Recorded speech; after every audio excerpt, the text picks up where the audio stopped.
Bienvenidos a Habitáculo, un podcast donde reflexionamos sobre lo que no se discute lo suficiente en la arquitectura, utilizando un enfoque desde la persona. Yo soy Carlos Graterol. Y yo, Mariana López Santibáñez. Juntos dirigimos este espacio para tocar temas que ayuden, tanto a arquitectos como a quienes no lo son, a acercarnos a la arquitectura como una disciplina que influye en la sociedad y se relaciona con otras áreas de nuestro día a día, buscando contribuir a que poco a poco ésta sea mejor. Claro que sí, y en el episodio de hoy queremos responder a la pregunta de cómo se relacionan el juego y el espacio. Es curioso cómo el juego es esencial para aprender las habilidades para la vida durante el desarrollo infantil. El juego resulta de una actividad creativa natural, sin aprendizaje anticipado, que proviene de la vida misma, pareciera, tanto para el ser humano como para el animal. El juego es una función necesaria y vital. Entendiendo esta necesidad intrínseca, creo que es muy válido cuestionarnos si el juego influye o no de manera directa en la forma en la que vemos los espacios y en la arquitectura misma. Desde una tiendita, pasando por una casa hasta la ciudad misma, es muy válido preguntarnos si el juego influye en la misma. Si los niños intentan representar en sus juegos roles de su vida social más cercana, ¿será que el espacio construido nos brinda estas mismas condiciones para adoptar diferentes roles ya siendo adultos? Hay muchos que dicen que la arquitectura es un juego. Hay muchos arquitectos que dicen que aprendieron a partir de jugar, y hoy más que nunca los profesores de cualquier materia de diseño pareciera que tienen tatuada en la frente el que juegues con el espacio. Todo con el fin de explorar. Como dice Alejandro Hernández Gálvez, si la arquitectura es un juego, por más sabio, correcto y magnífico que sea, sus reglas tal vez no son fijas, sino que se van generando mientras se desarrolla, como podría suceder en un partido de fútbol o de rugby o cualquier otro deporte.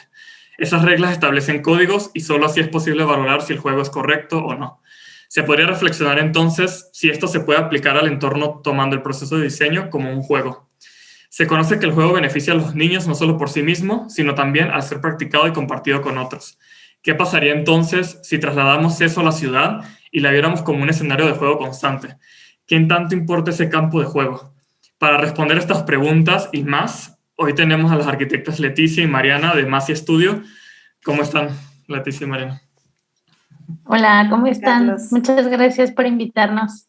Sí, muchas gracias por la invitación a los dos, Carlos y Mariana. Felices de estar aquí con ustedes. No, ustedes. Muchas gracias. Pues las presentamos. Masi Studio es un estudio de arquitectura conformado por Leticia Lozano y Mariana Ríos, el cual explora los límites entre el diseño de experiencias, los procesos colaborativos y la investigación aplicada. Creen que la ciudad contemporánea ha fallado en ser un lugar de significado, identidad y juego para niñas y niños, materializando un entorno urbano hostil donde la injusticia socioespacial domina las calles, impactando negativamente en las interacciones de varias generaciones con el espacio público y el entorno urbano. En este sentido, reconocen a la ciudad como un tejido de sistemas complejos, en constante transformación, en el cual pueden agregar valor a través de la creación de lugares, herramientas y narrativas que propongan una relación más dinámica entre los seres humanos y su entorno. Diseñan espacios públicos, estrategias de placemaking, metodologías participativas, intervenciones temporales, experiencias inmersivas, recomendaciones a política pública y, en general, procesos integrales que apuesten por dar una respuesta a las necesidades reales de los comunes urbanos. Exploran procesos creativos abiertos y flexibles e implementan metodologías colaborativas de investigación-acción que respondan a la temporalidad y contexto de cada proyecto. Crean espacios comunes para imaginar, inspirar y provocar una construcción progresiva de comunidad, sentido de pertenencia y ciudadanía. Es a través de su trabajo que exponen su compromiso por la normalización de los comunes urbanos, la integración de voces y perspectivas y el trabajo desde la multidisciplinariedad. Han colaborado con organizaciones y gobiernos en Austria, Bélgica, Canadá, Dinamarca, Finlandia, Ghana, India, Italia, Irlanda, Japón, Kazajistán, México, Nigeria, España, Suecia, Estados Unidos y Reino Unido.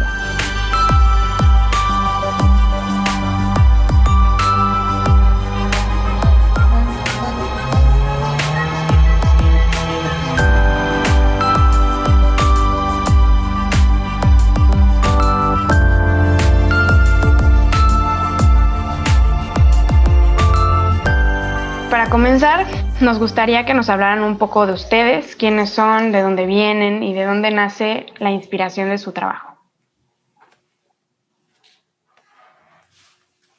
Pues yo soy Mariana, yo soy de la Ciudad de México.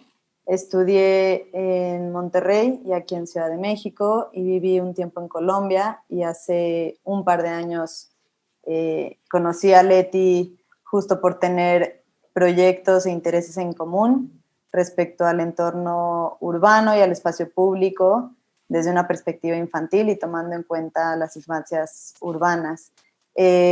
Justo en este momento yo estaba desarrollando un proyecto apoyado por el FONCA, por el Programa de Jóvenes Creadores, y si bien ya desde mi práctica tenía un interés hacia los espacios públicos desde esta perspectiva, creo que fue en este momento en donde se fue materializando y consolidando no solo a nivel teórico, sino también a nivel práctico y más en territorio estos intereses. Y bueno, pues fue justo aquí donde coincidí con Leti.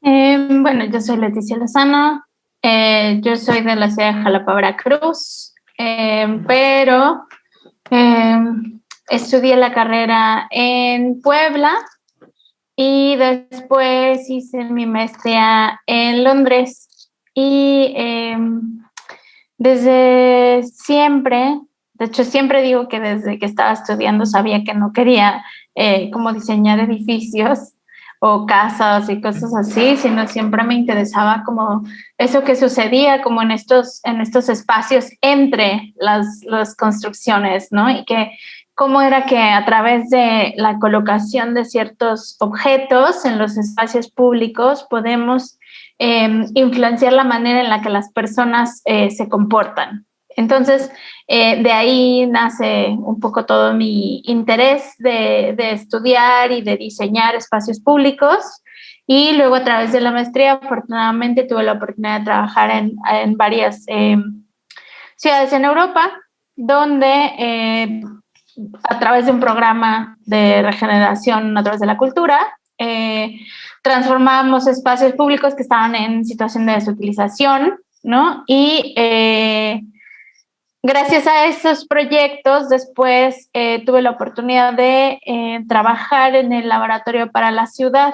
Estuve ahí 4 años y mi principal reto ahí fue, ya estando en Ciudad de México, era generar un proceso de investigación-acción o un área donde pusiéramos al juego, al centro de la toma de decisiones y a la perspectiva infantil como herramientas de planeación y diseño urbano, ¿no? Y cuáles eran todas las posibilidades que este tema brindaba. Entonces, bueno, con un equipo bastante pequeño, durante 4 años, pues estuvimos ahí haciendo varios proyectos, varias investigaciones y justo en el último proyecto buscando que todos los aprendizajes al ser parte de gobierno de esta área, que todos los aprendizajes y todo lo que habíamos desarrollado no se quedaran solamente en el equipo, sino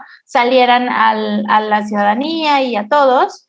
Generamos un último proyecto que se llamó Arquitectura para el Juego Urbano y que justo fue donde pudimos invitar a Mariana a participar y básicamente nosotras ahora decimos que ese fue nuestro primer reto, nuestro primer proyecto juntas, como ver si podíamos con un bajo presupuesto, en tiempos súper apretados, hacer un proyecto que tuviera como un corazón muy de investigación, pero que tenía esta salida hacia comunicar, ¿no?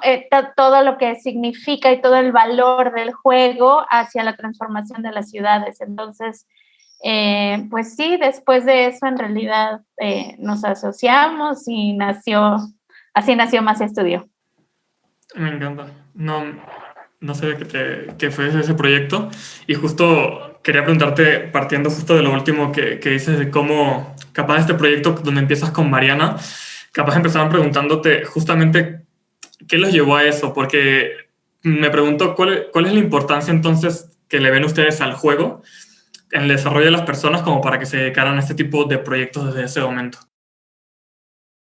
es eso, ¿no? Es como cómo se vive la ciudad allá afuera, pero creo que una otra pregunta es, a través de cómo diseñamos las ciudades, ¿a quién le damos permiso de vivir allá afuera las ciudades, ¿no? Entonces, una de las cosas que, y bueno, este tema, conforme lo hemos ido estudiando y practicando, más, ¿no? Como que más aprendizajes nos da y más profundo se vuelve el cómo utilizarlo como una herramienta para diseñar y para planear ciudades. Entonces, algo que tú dijiste al inicio es lo más importante, ¿no? Jugar es la manera más natural de aprender acerca del mundo que nos rodea. Entonces, es algo que ya viene como grabado en nuestro ADN, no, nadie nos lo enseña, pero todos sabemos jugar, ¿no? Todos desde bebés jugamos, ¿no? Y es la manera más fácil en cómo interactuamos nosotros con lo que esté a nuestro alrededor, con las personas a nuestro alrededor, ¿no? Cuando estamos chiquitos no hacemos una distinción, interactuamos nada más personas, cosas, animales, ¿no? No segregamos de alguna manera, ¿no? Justo algo bien importante es que en nuestros primeros 3 años, de los 0 a los 3 años, es cuando nuestro cerebro se desarrolla más que en cualquier otro momento de nuestras vidas. Entonces, cada vez que una niña o un niño interactúa con algo del entorno, fortalece una conexión neuronal. Entonces, todos nacemos con muchas conexiones neuronales. Necesitamos aplicarlas y entonces se van fortaleciendo. Estas conexiones neuronales se van agrandando, se van, digamos, conforme las vayamos utilizando, se van otra vez fortaleciendo y las que no utilizamos se marchitan y eventualmente desaparecen. Pero entonces estos 3 años iniciales, 5 años más o menos, sobre eso que nosotros hayamos fortalecido en nuestro cerebro, es que se hacen todos los demás aprendizajes hacia el futuro. Nunca más nuestro cerebro vuelve a aprender de la misma manera y entonces necesitamos que esa base sea lo más robusta posible para que entonces todo lo que le ponemos, un poco como los cimientos de una casa, todo lo demás que le ponemos encima, pues tenga estabilidad, ¿no? Y vaya creciendo mucho más orgánicamente. Mar, no sé si quieres agregar algo. Pues creo que justo en ese sentido, todo el entorno es sumamente importante, ¿no? Para niñas y niños. Entonces, no es suficiente que exista una interacción entre padres y madres o tutores o cuidadores y niñas y niños al interior o dentro de los hogares, ¿no? Toda la ciudad y todo el entorno exterior y cómo se construyen las comunidades, los círculos, las interacciones positivas y negativas entre personas, evidentemente es sumamente importante para los niños, ¿no? Porque más allá de aprender a través del diálogo o de algo escrito, niñas y niños aprenden por lo que están viviendo y por cómo están experimentando su entorno, cualquiera que sea, ¿no? Entonces, pues las ciudades y el entorno urbano, construido, natural, pues impacta muchísimo en cómo se van dando estas diferentes relaciones y estas conexiones con las demás personas y con los distintos elementos que rodean a una persona entre los 0 y los 3 años. De manera que básicamente cómo están diseñadas las ciudades tienen un impacto, o sea, cómo están diseñadas las ciudades son un factor diferenciador del tipo de adultos en el que nos vamos a convertir. Entonces sí tienen un impacto directo en la salud física, emocional, en la felicidad, en la capacidad de aprendizaje, en la manera en que nos vamos a ir adaptando a los cambios, ¿no? Y de repente, pues los adultos tienen una manera de observar el juego como algo para perder el tiempo, ¿no? Algo que de alguna manera no es tan importante, ¿no? Pareciera como que a veces hasta no sé, a veces que los niños lo hacen para molestar o se ríen muy fuerte para llamar la atención, ¿no? Pero en realidad es lo más importante que un ser humano tiene que hacer. Sí, ok. Uh-huh. Justo estaba pensando en esta siguiente pregunta que la mayoría de las veces cuando pensamos en ese desarrollo temprano de los niños, tomamos en cuenta, como dijo Mariana, las relaciones como entre quienes los cuidan, entre como ese desarrollo más de enseñar, ¿no? De palabra, de diálogo, y no tanto el entorno en el que se desarrollan. Y creo que pues ustedes han descubierto, o bueno, investigado mucho más, que esto, que esto es de gran importancia, ¿no? Entonces, lo que quería preguntar es cómo se puede contribuir a que una ciudad tenga más en cuenta a los niños al ser diseñada, o cómo se puede tener estrategias para que un entorno de ciudad ayude positivamente a los niños a tener este tipo de desarrollo. La pregunta del millón. Creo que la agenda de juego y de infancias urbanas es tan transversal que o sea, lo puedes ver desde muchísimos puntos. Por ejemplo, todos sabemos que es cuál es el efecto de isla de calor, ¿no? Entonces, son estas zonas, estas áreas en las ciudades donde hay demasiado concreto, muy pocas áreas verdes, y entonces se concentra el calor, ¿no? Ahora, si hablamos, por ejemplo, de cambio climático, pues empezamos a ver que estas como palabras empiezan a salir, ¿no? Y podemos hablar de contaminación, naturaleza, reforestación, etcétera, ¿no? En el entorno urbano. Esto tiene que ver con el desarrollo de los niños. ¿Por qué? Hay estudios que demuestran que altos niveles de contaminación en el aire y temperaturas elevadas tienen un impacto desde el embarazo, y entonces nos lleva a niñas y niños que nacen muy temprano, niñas y niños que nacen con peso muy bajito, o niñas y niños que nacen desafortunadamente muertos. Y no pensaríamos que el no poner árboles o no hacer, digamos, ciudades donde todas y todos tengamos acceso a áreas verdes tuviera un impacto en cómo se va a desarrollar una niña o un niño. Pero tiene todo que ver. Entonces es desde la toma de decisión de dónde voy a poner las áreas verdes o dónde voy a transformar espacios para que se vuelvan áreas verdes, para que todas y todos tengan acceso, hasta índices de natalidad, hasta pensar cómo va una mamá con una carriola, cómo va una mamá con 3 niñas o niños, ¿no?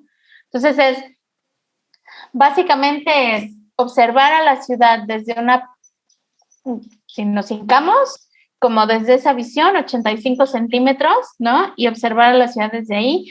¿Qué es lo que tenemos? Los escapes de los camiones, el ruido de los carros, ¿no? Y eso nos está impactando en así directamente. Cruzar una avenida de 10 carriles, pues se puede volver extremadamente peligroso si tus pasos son mucho más cortos, ¿no? Digo, ya pues es peligroso si eres adulto, pero si tus pasos son más cortos. Entonces, a lo que voy es, lo puedes ver desde la movilidad, desde derechos, desde género, desde la tipología de espacio público, desde justicia espacial, o sea, desde muchísimas perspectivas, y entonces se vuelve, es una maraña a deshacer bien grande. Cualquier tema tiene que ver, por ello es que a nivel, digamos, legal existe esta como oración en la Ley General de Derechos de Niñas, Niños y Adolescentes aquí en México y bueno, a nivel internacional, de priorizar a las infancias en todas las agendas, porque todas en realidad tienen que ver, ¿no? Pero creo que también es muy fuerte ver cómo todo está o bueno, muchas cosas positivas están en papel y están en documentos, pero no se están implementando y no se están aterrizando en territorio. Entonces, muchos adultos podrían pensar que los espacios que les corresponden a los niños y a las niñas son estos espacios en lugares remanentes, olvidados, en medio de 2 avenidas principales, con estos módulos rotos de plástico o estos juegos de lámina que tienen hoyos y están ya oxidados y rotos, ¿no? Entonces, muchas veces este imaginario colectivo de los espacios de juego o para las infancias, pues obviamente que está alimentado, ¿no? A nivel gobierno y por el entendimiento que se tiene en general de los espacios que se les otorgan a los niños, que son al final del día los que sobran, ¿no? Entonces, también creo que se debe de sensibilizar a muchísimos actores, porque bien, como dice Leti, impacta en muchísimas agendas, pero también justo las personas encargadas de diseñar espacio público no están tomando en cuenta el nivel de impacto que tiene el entorno para niñas y niños.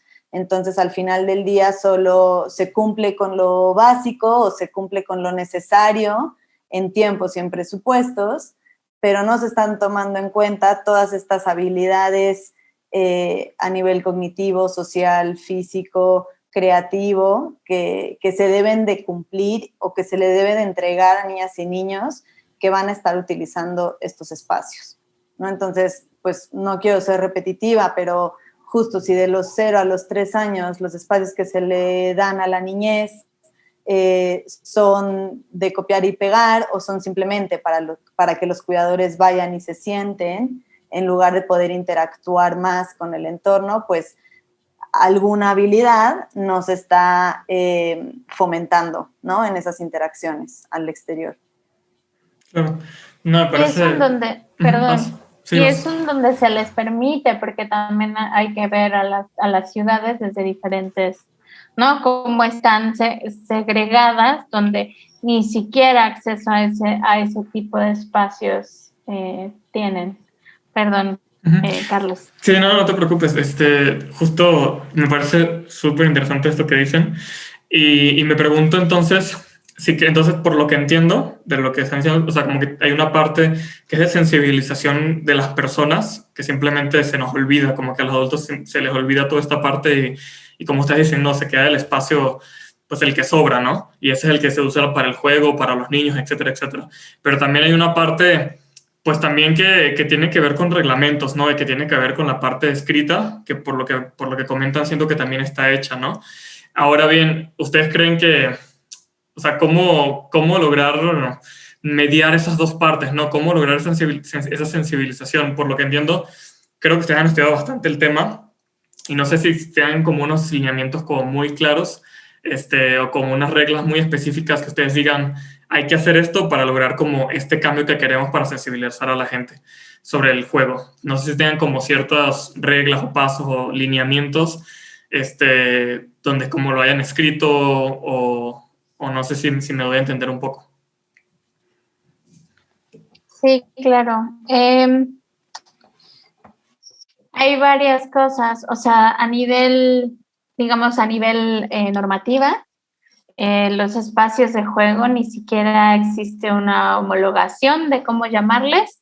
Entonces hay parques infantiles, hay zonas de niños, zonas de juegos, área infantil, ¿no? Entonces ni siquiera nos hemos puesto de acuerdo en cómo les vamos a llamar. Entonces, si no sabemos ni cómo se llaman, pues no hay nada más, ¿no? Entonces nosotros hicimos una revisión bastante exhaustiva justo de todos los documentos en el momento en el que la hicimos, de todos los documentos que había y cómo se referían, ¿no? ¿Cuáles eran las reglas alrededor de esto? Pues básicamente no hay.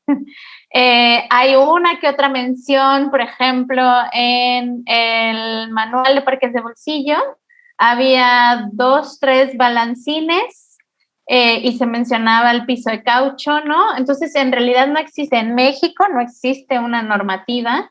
lo que se hace es que se importa la normativa de los estándares gringos y europeos, básicamente, y se utilizan esos en aras de la seguridad, ¿no? Pensando en que no se lastimen los niños, ¿no? Entonces, dejando de lado el desarrollo de habilidades. Pero bueno, ese es uno. Luego, nuevamente en arquitectura para el juego urbano, cuyo contenido se desarrolló a través de mesas de trabajo con un montón de gente que está súper interesada en el tema, ¿no? Se trazó también una línea del tiempo, de cuáles eran esos pasos a seguir. Se dejó para la administración de ahora de la Ciudad de México, ¿no? Cuáles eran los pasos que tenían que seguir para poder incluir el juego y la perspectiva de las infancias urbanas. Desafortunadamente, bueno, no se ha integrado. Y ahora, bueno, ya años después, nosotras vemos varias cosas y una de ellas es por lo que nace Más Estudio también, que es tampoco podemos parar hasta que esté todo legalmente, hasta que estén todas las normativas. Entonces, nosotras sí creemos que al generar procesos de participación infantil y al crear espacios desde la perspectiva del juego con niñas y niños, estamos haciendo también ponemos como nuestro pie adelante porque esto también se vuelve político, ¿no? Es una manera de ocupar espacio, de reclamar espacio para las infancias.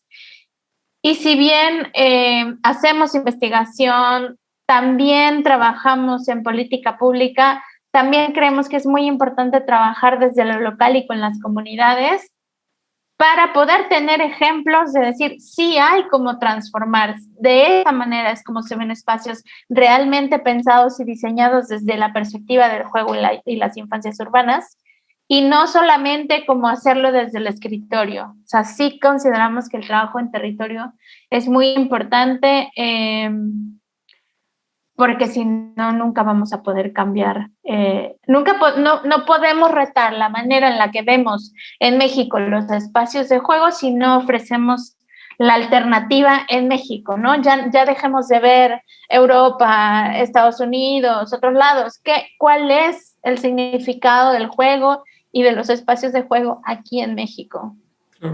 Y creo que también el hacer alianzas y el tener colaboraciones con otras organizaciones de la sociedad civil, con fundaciones, con otros estudios, justo aterrizando esos proyectos, es otra manera de incidir, digamos, en política, porque también muchas veces nos esperamos a que en estos proyectos se suba al barco alguna institución gubernamental o algún gobierno local, y apoye de distintas maneras, ¿no? Desde recursos humanos o recursos económicos o en especie, etcétera, pero al final muchas veces pues no sucede o los tiempos de gobierno no coinciden, ¿no? Con los tiempos que se necesitan para generar un proceso participativo e integrar a la comunidad y dejarles un sentido de pertenencia en su espacio y en su lugar y en su colonia. Entonces, pues sí, creo que un poco no esperar a que estén estos lineamientos, a que no se homologuen las tipologías de espacios para el juego. Creo que es seguir generando justo espacios de juego y jugables en la ciudad a través de colaboraciones de organización civil. Sí, suena una tarea bastante difícil. Un poquito. Me gustaría irme un poquito al tema arquitectónico y preguntar, a partir de los espacios que han creado ustedes, ¿qué estrategias arquitectónicas, digamos, creen que funcionan mejor para diseñar este tipo de espacios? O sea, ¿qué toman en cuenta físicamente, la escala, los colores o materiales, o no sé? ¿Qué toman en cuenta para que funcione un espacio para jugar verdaderamente. ¿O es muy simple o cómo funciona eso? No, creo que es un proceso complicado. Creo que es un proceso muy, pues las dos somos arquitectas, entonces es un proceso muy apegado a, a diseñar, ¿no? Un espacio tal cual. Entonces, pues tienes que tomar en cuenta pues toda la fisicalidad del espacio, ¿no? Topografías, asoleamientos, ¿no? Etcétera. Pero es mucho de entender también esas capas que son invisibles, ¿no? Entonces, ¿cómo es que la gente ya utiliza, si es que ya utilizan el espacio, cómo lo utilizan, cómo se mueven, qué es lo que ellas y ellos les gustaría ver en el espacio, ¿no? ¿Qué se puede, qué no se puede? También es un trabajo de manejar expectativas, ¿no? Porque no tenemos los millones para transformar espacios, ¿no? Entonces se va haciendo lo que se puede, cuáles son las habilidades de la comunidad. También hay que tomar en cuenta, no sé, cosas muy, muy sencillas, pero que si es un lugar donde hace mucho calor, pues entonces se va a utilizar solamente de noche, ¿no? Probablemente, o bueno, mucho más hacia cuando esté más fresco, probablemente durante el día, ¿no? Entonces es ir entendiendo eso también. Si está en cercanía de altas densidades de población infantil, o si son familias jóvenes, ¿no? Que tienen bebés, entonces hay que pensar en la movilidad de las familias. Algo bien importante y que nosotros siempre recalcamos es que el acceso a los espacios no es tan fácil, es todo un proceso de pensamiento. Entonces, desde que yo, familia, decido que vamos a ir a este espacio, ¿no? Y entonces es tomar la decisión, pero si tengo 4 hijos o hijas, pues tengo que pagar 4 pasajes o nos vamos a poder ir caminando, ¿no? Hay accesibilidad para llegar. ¿Qué infraestructura me ofrecen allá? Algo muy fácil, hay baños, no hay baños, ¿no? Y si tengo que viajar, entonces son un montón de cosas que hay que ir tomando en cuenta. De hecho, hicimos un proyecto que se llama Auscultaciones Urbanas, donde justo como desglosamos todos estos puntos que hay que tomar en cuenta, porque somos humanos y a veces se nos olvidan. Entonces, tener como una lista de qué son todas esas cosas que hay que pensar y diseñar, ¿no? Como algo bien importante, ¿no? Pensar en, y aquí ya me va a meter en el tema escabroso de siempre, pero pensar en que una cancha, cuando hacemos canchas, por ejemplo, pues estamos ocupando un montón de espacio y entonces ocupar que una cancha ocupe mucho espacio es ya una decisión sobre quién va a ocupar el espacio. Entonces no estás permitiendo que una comunidad realmente decida cómo van a utilizar el espacio, ¿no? Siempre, de verdad, siempre me meto en esta bronca, pero voy a hablar de las canchas porque considero que es muy, muy importante. Sí, entonces, claro. Las canchas Adelante. son la manera por excelencia de reproducir y perpetuar los estereotipos y roles de género. Y es el espacio público que todo el mundo cree que necesitamos allá afuera, ¿no? Pero estas canchas permiten que los niños ocupen todo el espacio, que aprendan a disponer de él, mientras que las niñas aprenden a cederlo y a no ocuparlo. Entonces, cuando las decisiones y la inversión es solo de canchas, ya desde el proceso de decisión se está diciendo quién va a usar el espacio, quién va a estar allá afuera en la ciudad, ¿no? Sabemos que niños de más de 8 años utilizan los espacios públicos 4 veces más que niñas de más de 8 años. Por muchas cosas, pero además por el tipo de espacios que tenemos allá afuera, ¿no? Y aquí, antes de que nos digan, pero las niñas también hacen deporte y también patinan, y eso siempre nos lo dicen y seguro se los van a poner en comentarios, ¿no? Sí, las niñas también patinan y también hacen deporte, pero para que una niña haga deporte o patine, ya tuvo que pasar muchos más obstáculos que un niño, siempre, ¿no? Y entonces, en ese proceso de los obstáculos, hay muchas niñas que se quedan, no todas llegan realmente a utilizar el espacio. Y además, no debemos dejar atrás a todos aquellos que no quieren usar canchas, no quieren usar skate parks, pero sí quieren usar espacio público. Entonces necesitamos variar cómo hacemos ese espacio público. Entonces, eso también se tiene que tomar en cuenta en el proceso de diseño, ¿no? Pensar nosotros desde el ejercicio arquitectónico qué otro tipo de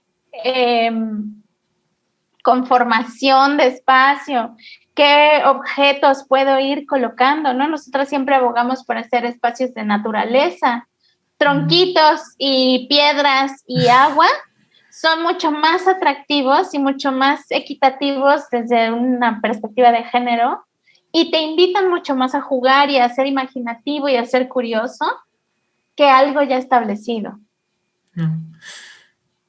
Sí, y creo que justo dentro del proceso de diseño, esta parte de observación es sumamente importante, porque desde la observación nos vamos dando cuenta qué es lo que quieren niñas y niños y cómo están ocupando el espacio, ¿no? Entonces, va desde la manera que se les invita a participar, como puede ser charlando, conversando, escribiendo, dibujando, haciendo maquetas, ¿no? Porque no todos los niños se expresan de la misma manera, pero también cómo están utilizando el espacio. Y el lenguaje corporal es importantísimo porque justo niñas y niños van a querer espacios donde puedan hacer deporte, donde puedan correr y saltar y brincar, pero habrá otros que necesiten estos pequeños escondites o espacios de reflexión, espacios muchísimo más contemplativos.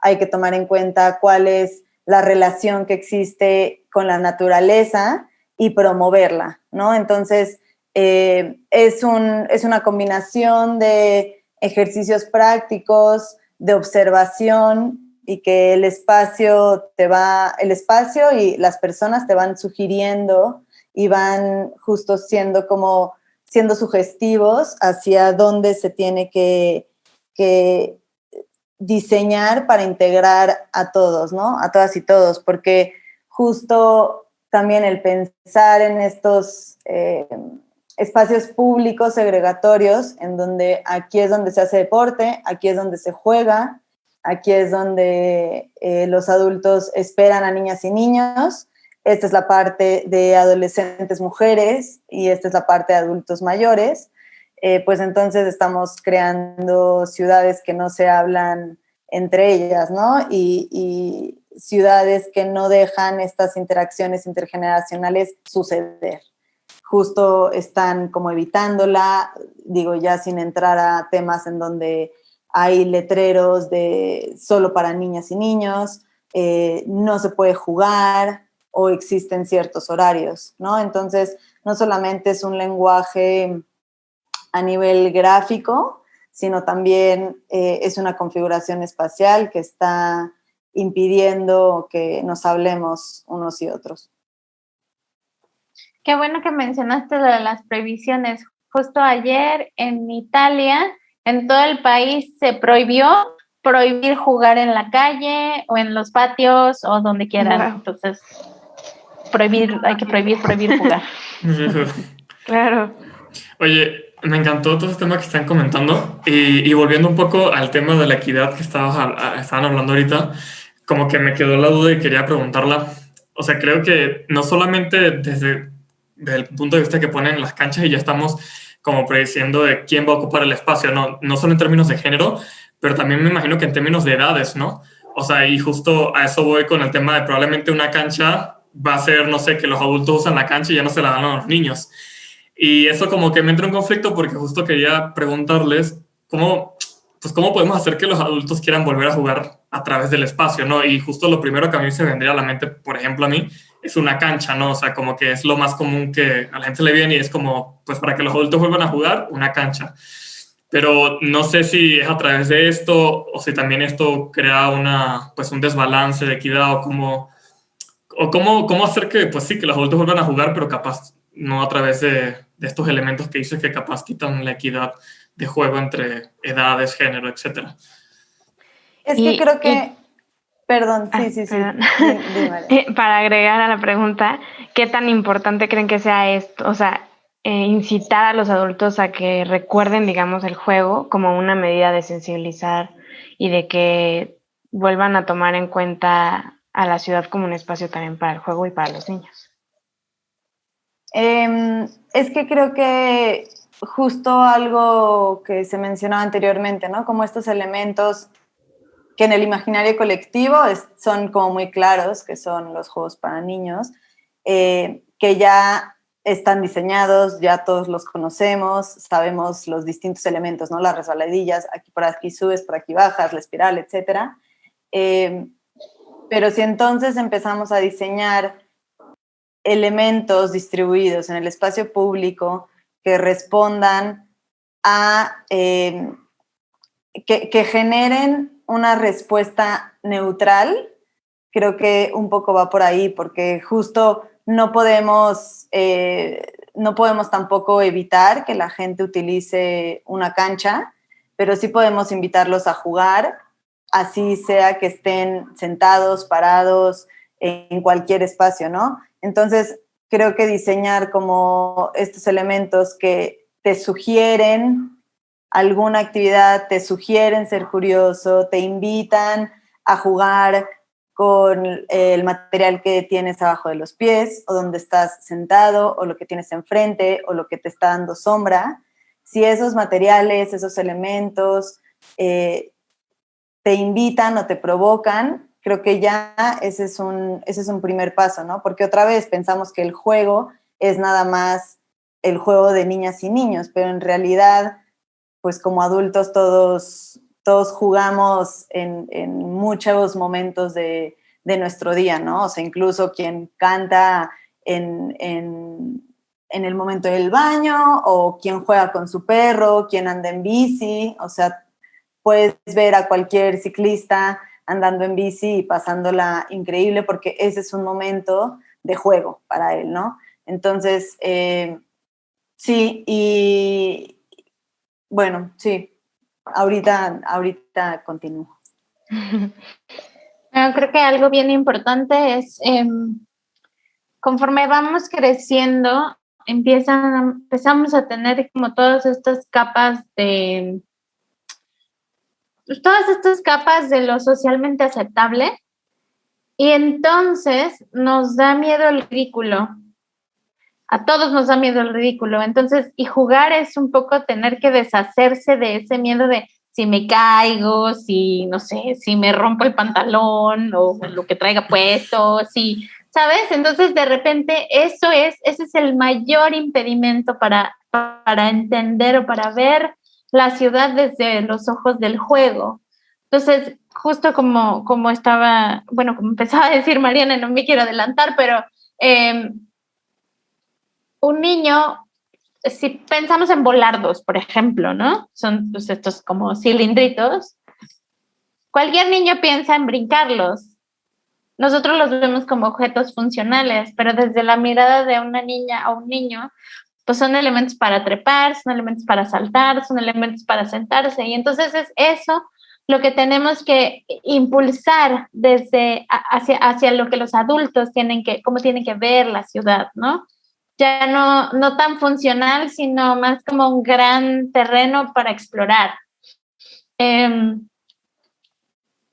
No sé, pensar, por ejemplo, cuando te vas de pinta, ¿no? Si eres adolescente y te vas de pinta, o estás en la uni también y te vas de pinta, es ese sentimiento comunitario, ¿no? Estás en un grupo donde todos estamos haciendo la travesura de irnos de pinta, y entonces es la risita y el jijiji y el escóndete y el no sé qué para que no nos vean, pero entonces como todos estamos haciendo ese ridículo en conjunto, entonces la presión al ridículo individual se baja y podemos jugar. Hay pocos ejemplos de cuáles son las maneras de atacar las canchas. Hay uno especialmente en la ciudad de Viena, que fue una de las ciudades que desde los 90 se empezó a observar el espacio público desde una perspectiva de género.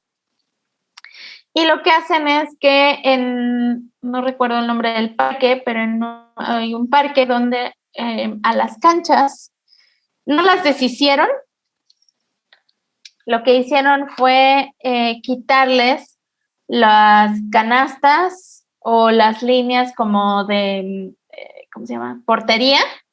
Y entonces son como canchas multiusos. Entonces, no, de alguna manera abren las posibilidades de la cancha. Entonces, se puede utilizar para muchas cosas. Que uno pensaría, ay, pero pues de todas maneras una cancha la puedes utilizar para muchas cosas. Sí, claro.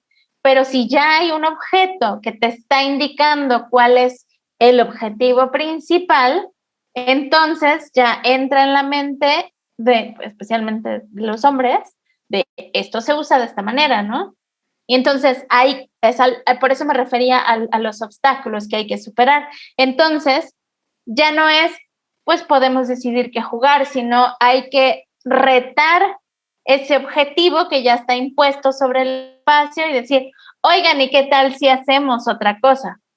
Entonces, son esos mini obstáculos que pueden ser invisibles, mentales, pero que se van sumando y que le van aumentando dificultad a cómo vamos ocupando el espacio. Sí, y creo que también un poco lo que mencionaba yo hace rato era que pensamos que los adultos no jugamos, pero, y si le preguntas a cualquier otro arquitecto que esté muy alejado del urbanismo o de la perspectiva infantil o del juego, pues cómo trabaja, te va a contestar dibujando, ¿no? O cualquier artista dibujando.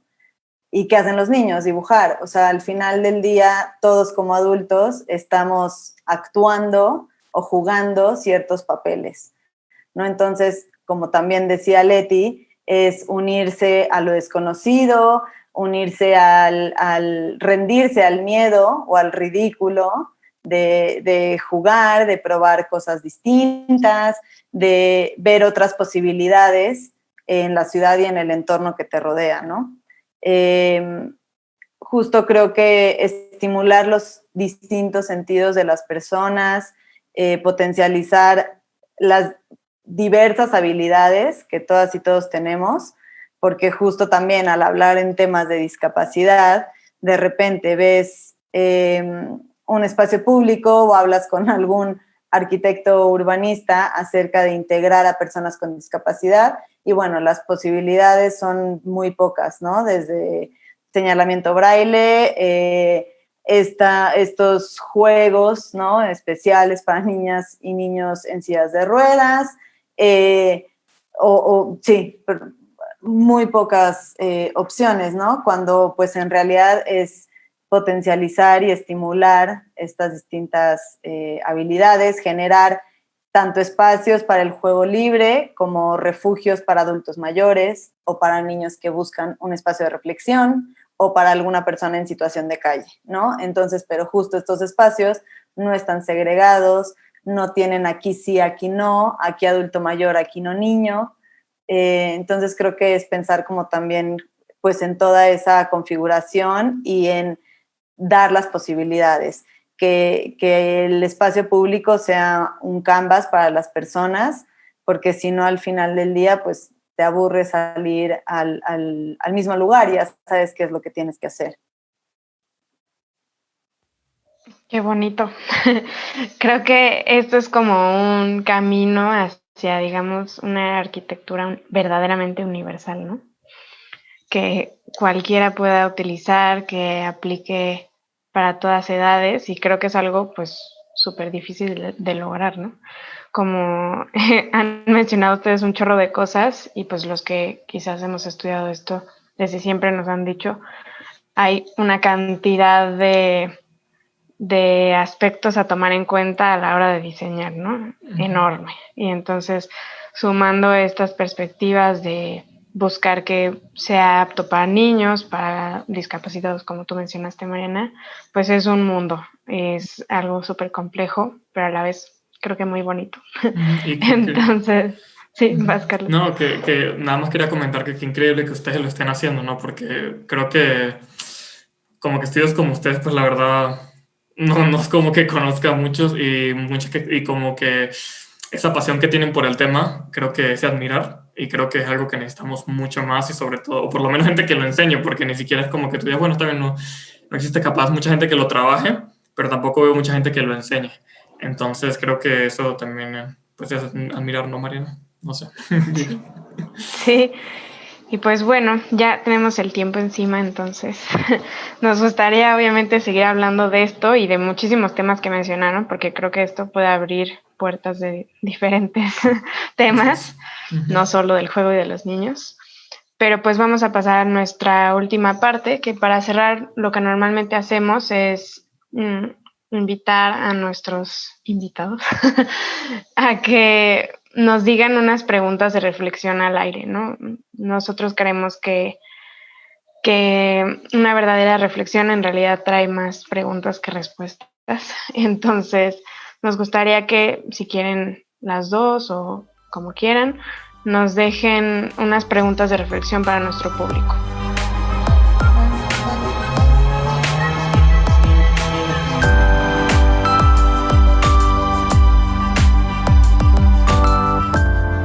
Yo no sé si voy a decir más de una, pero ahorita aviento la primera que se me ocurre.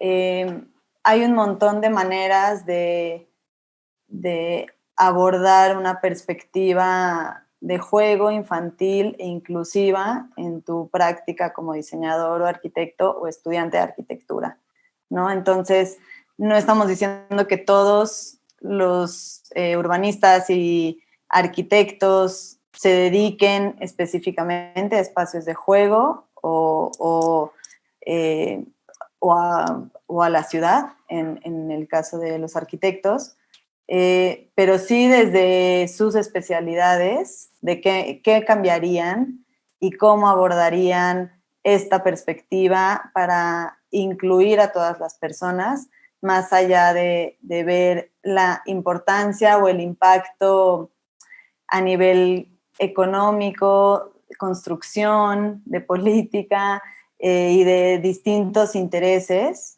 sino más bien qué cambiarían para crear espacios, pues sí, más humanos.